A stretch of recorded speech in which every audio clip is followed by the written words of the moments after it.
So what's the matter with them? The red caps. Those are jokes.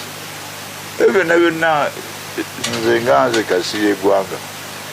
nze mbiraba olaba Bobi Wine we Bobi Wine mukwano gwange era wanamanyiyo nnyo amanyi tunywa wiini ekikoola ya kati olwaleero gavumenti yammwe ekirima kakati tubakole tutya gavumenti eyammwe erima ki wine njaga abuuzaamu kyono talina kyamberedde just anaso 226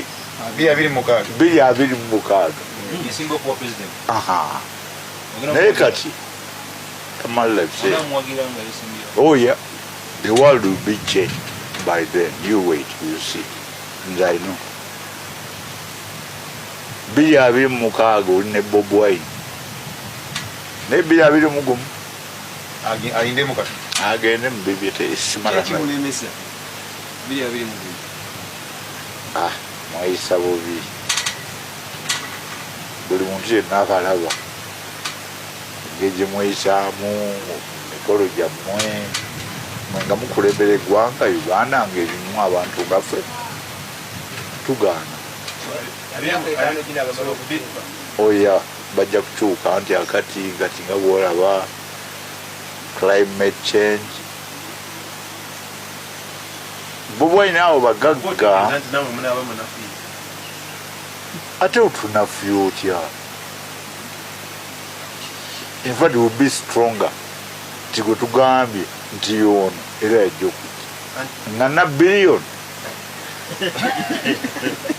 ayogera kyo oyo omwana mugendako nnyo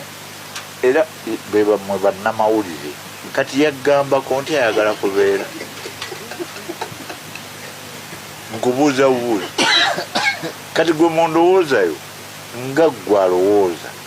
Muhoozi wayogerako ne Muhoozi nakubulira political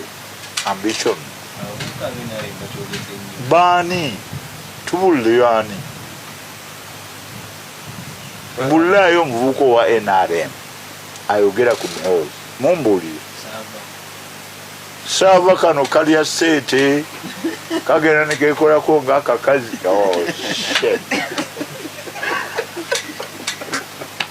sikekana kava Makinde nze kamanyi bwetandika kwogera ku saava ayinza obutaddayo kuvuga mmotoka tamwagala kubanga Bobi Wine is self made saava agenda aleebeeta akomba mu mpale z'abantu wano naye Bobi Wine omusanga akomba mu mpale yabaleka bakisazizza so what ate kyayongedde bwongezi ki maanyi ge siina nze kuba sibamanyi naye nze siyinza gaana Bobi Wine kuyimba